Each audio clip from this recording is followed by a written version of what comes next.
My name is Jan Martel. I'm a Canadian writer, and I'm in Peru here with Cape Farewell. Yeah, no, it's been a fantastic trip. Challenging at times, but that's good. That makes for the best memories.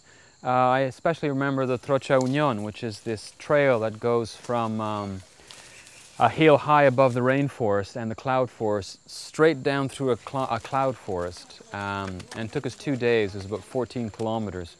And the vegetation was so extraordinarily rich. I'd never seen anything like it. Moss growing everywhere, an exuberance of plants like I'd never seen. And we were hiking down this V shape down the landscape. And the vegetation sometimes got so thick that we were going through tunnels of vegetation with roots falling, the sun, the sky blocked out by roots, and seemingly trees were just growing out of air and moss and nothing, with hardly any soil.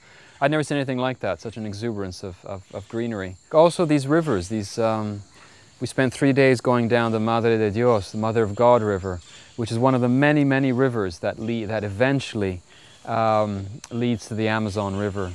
And it was extraordinary going down this boat, seeing this wall of vegetation on either side of the river, and endless, going on for hundreds and eventually thousands of kilometers. It was the size of this place, it really imposes itself on you.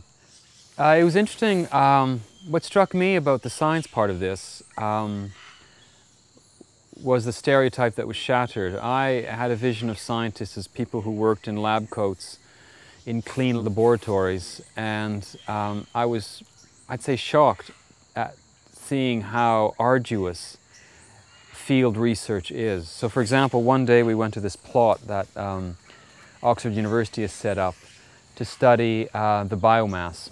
In other words, the totality of the living matter in that area.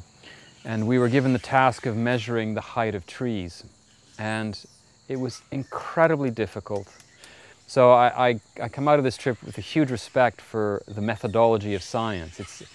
It's an arduous task that's very difficult to get at, trudging around in mud, so much sweating, so much slipping.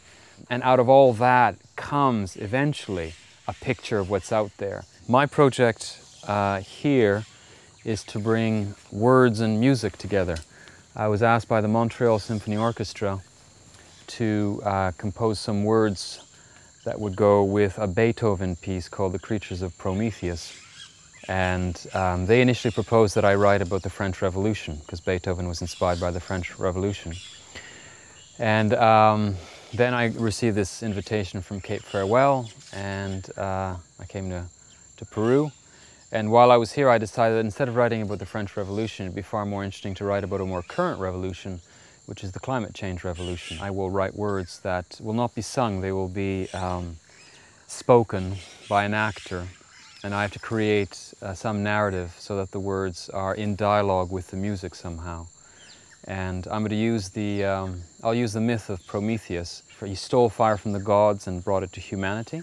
This idea that until then humanity lived in the cold, had no heat, and then Prometheus gives him fire.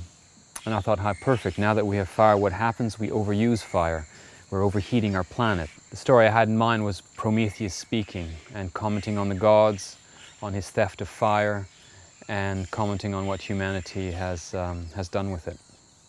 So that's my project, to try to make climate change not just a political issue, not just a scientific issue, but a broader cultural one.